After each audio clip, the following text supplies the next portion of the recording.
Bonjour, bonjour braves gens. Alors, ce matin, je vais vous parler du Canada. J'ai un peu une voix de chiotte ce matin, oui, je sais.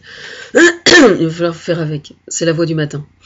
C'est normal, les chanteurs, quand on leur demande de chanter le matin, et ils ont du mal, et bien moi c'est pareil. Non, je vais pas vous chanter à la pêche aux moules, quoique je pourrais. Non, ce matin, je vais vous parler du Canada. Pour ça, plusieurs raisons. Le fait que j'allais dire Nicolas Fersen, le fait que Thomas Fersen soit particulièrement attaché au Canada. Mais je ne suis pas attachée au Canada parce que Thomas Fersen est attaché au Canada. Je suis attachée au Canada pour des raisons bien antérieures à lui. Il se trouve que mon père a toujours eu une adoration absolue pour ce pays-là. Et je pense que la raison principale, c'est le fait qu'il y ait une nature, forêt, lac, rivière et tout, extrêmement abondante et vierge. Et ça le fascinait complètement, quoi. Donc ça arrivait souvent qu'on en parle. Enfin, ouais, c'était vraiment. Et donc il m'a transmis ça, quoi, tout simplement. Et quand j'étais adolescente, je me souviens, j'étais allée voir Robert Charlebois. Alors à l'époque, le Zénith de Rouen n'existait pas, et donc c'était sous un gigantesque chapiteau. Et je me souviens. Alors qu'est-ce qu'il avait chanté? Je reviendrai à Montréal, bien évidemment.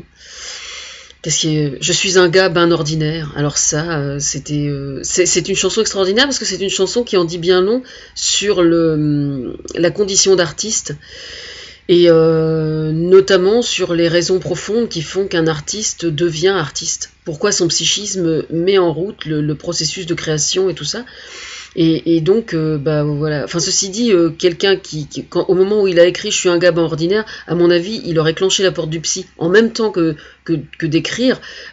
Ça aurait été beaucoup moins douloureux, surtout pour lui. Enfin bon, j'ai en fait le 33 tours, je crois que je l'ai toujours. Simplement, je n'ai pas le matériel pour le passer, quoi.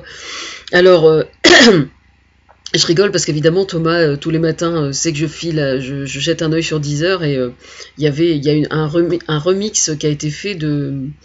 C'est pas physique, c'est électrique. Donc ça m'a fait rigoler, quoi. Et alors, notamment aussi, un truc que j'avais absolument adoré, c'était un film qui avait été fait par Nicolas Vanier, mais alors il y a bien une dizaine d'années. Sa fille était toute petite et il était parti avec sa femme et sa fille dans un périple au Canada avec avec les chevaux donc. Alors je me souviens plus s'il avait un attelage ou non, il devait avoir chacun un cheval et puis un troisième cheval pour porter plein de choses sur son dos, quoi. Donc évidemment, il passait dans des endroits vachement dangereux et tout. Enfin, alors moi qui suis une trouillarde, enfin physiquement, bah oui, compte tenu de mon histoire, c'est vrai que je suis quand même pas mal trouillarde.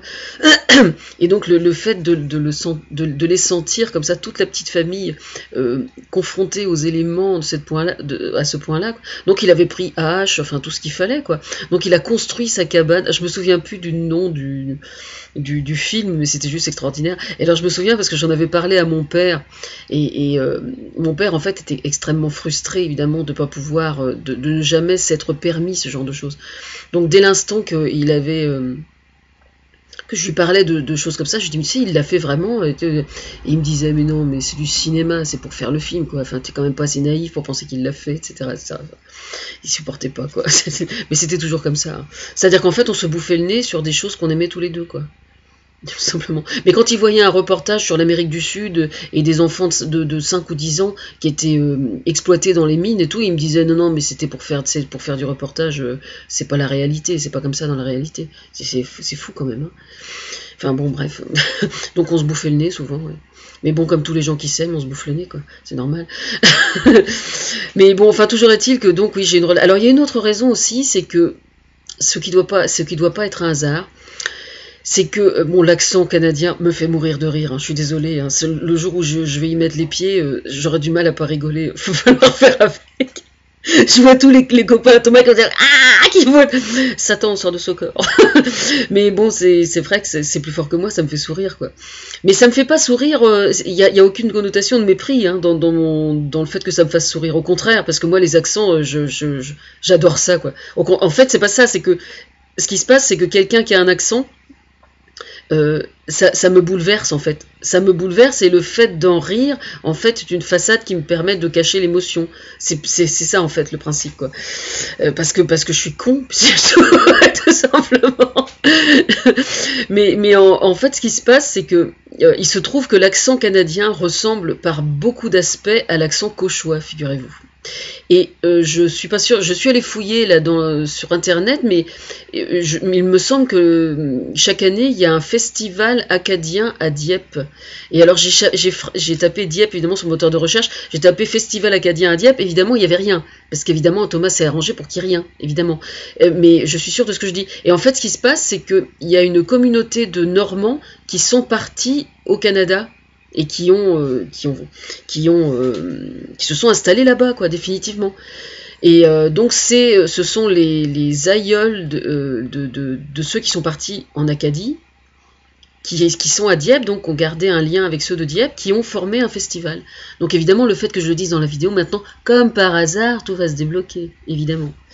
Bon, sinon, Thomas se donne en concert, attendez, je vais vous dire ça, le 26 à Assomption, le 28 à Magog et le 1er à Québec. Je sais pas où c'est exactement. Enfin, je sais pas dans quelle salle ou quoi que ce soit. Alors évidemment, j'aimerais bien être du voyage. Mais bon, on va changer de sujet, peut-être. Hein, c'est préférable. Ah oui, sinon, j'ai eu l'occasion aussi de discuter avec une Canadienne, pas la tante. Hein. Oui, j'ai le droit aussi d'être médiocre de temps en temps. Quand j'avais fait du woofing il y a 4 ans à peu près, en Basse-Normandie, le hasard avait fait que je m'étais retrouvée avec une étudiante canadienne là-bas. Et on avait discuté de plein de trucs, évidemment. Et elle était super, super gentille. Et on avait déplacé, alors pour l'anecdote, nous avions déplacé un très grand tas de terre, toutes les deux. Voilà, avec chacune une brouette, une pioche, une pelle. Et on avait déplacé un tas de terre. C'est pas pour rien qu'on m'appelait la taupe dans une vie antérieure. Et donc, évidemment, elle avait l'accent qu'elle est avec, parce que c'est livré. C'est-à-dire que quand vous avez le canadien, vous avez l'accent qui va avec. Vous pouvez pas dissocier les deux, déjà. Bon, alors pour information, je suis quand même l'inspiratrice de plein de gens là-bas. Voilà. Pour ceux qui ne seraient pas au courant. Alors, de qui De Fred Fortin, évidemment. Ouais, qui a dit que je sentais le pipi. Le jour où je vais le choper, celui-là, il va pas être déçu.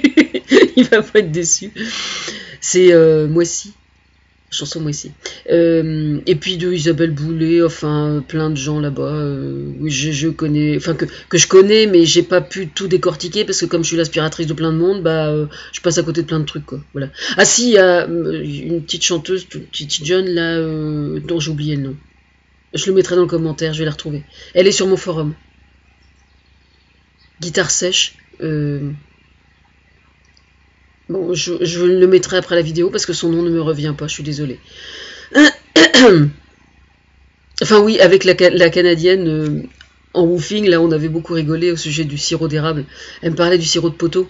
Le sirop d'érable qu'on trouve dans les magasins, c'est du sirop de poteau en fait, comme je disais. Je trouvais ça rigolo.